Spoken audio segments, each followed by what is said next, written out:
So I'm Gary Contis, and this is the Village Coffee Market. I own it together with my wife, and a lot of what you see here is all of her doing as far as setting up the store as it looks right now.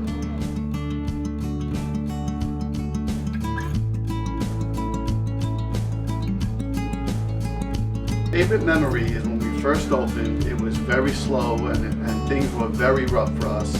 I had a customer came in, his name was Ed, and I didn't know it, but Ed was suffering very bad from cancer. He was the most upbeat person I ever met, and he gave me the biggest lift, and he was wearing a red baseball cap. And after he left that day, about 6 customers came in telling me that there was a man with a red baseball cap insisting that they stop in the Village Coffee Market before they leave. And Ed and I became very good friends, and unfortunately he passed a couple years ago, but I will never stop appreciating what he did.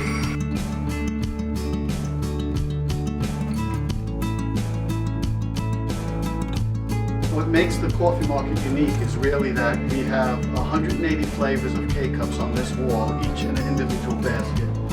And you can take a tray like this, and instead of buying a box of 12 or 20 or 100, you can mix and match and create your own assortment. So we have some cappuccinos, hot chocolates, all kinds of coffee flavors.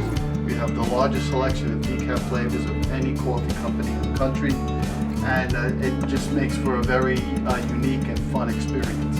And then on the other side we have whole beans and ground coffee in 12-ounce bags and 2-ounce bags. Also lots of flavors there. At the front of the store we have a very expanded area where we have all kinds of teas, loose teas and individual tea bags, and with silk tea bag with what looks like loose tea in there. So lots of flavors, and you can mix and match tea.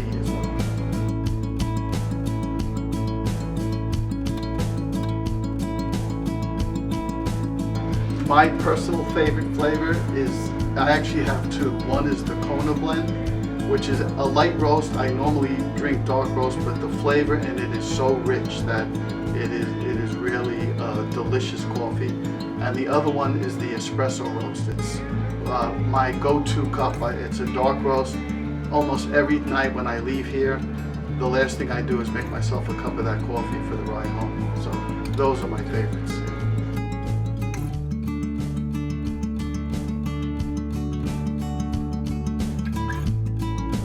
Kind of passionate about what I do in this store because we want to make the store a place where people come and enjoy being here. I tell my workers all the time, if a customer comes in here and walks around and looks at the antiques and remembers what coffee pot was on the stove when they were children, and they're just enjoying the experience and they don't buy anything at all, I consider that a sale.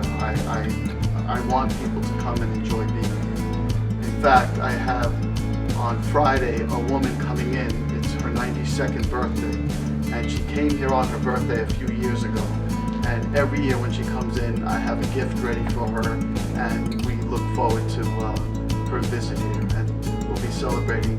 Hopefully she'll be here for her 92nd birthday, so I'm looking forward to that.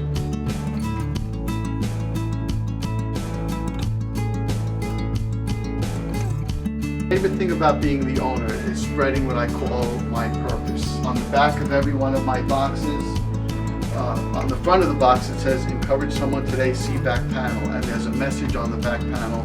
I would like to take a moment just to read it. I wrote this several years ago, and it just says, "Encourage someone today. Join the campaign to support and encourage everyone to spend kindness and goodwill as part of our daily life.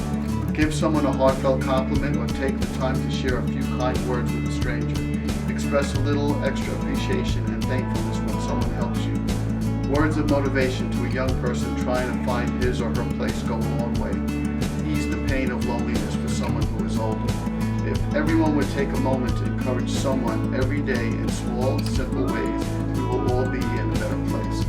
This will become contagious, so since this day is not over, encourage someone today." So that is my message, and if people leave here with that message and take it to heart, again, that's what I consider a sale more than if they buy anything.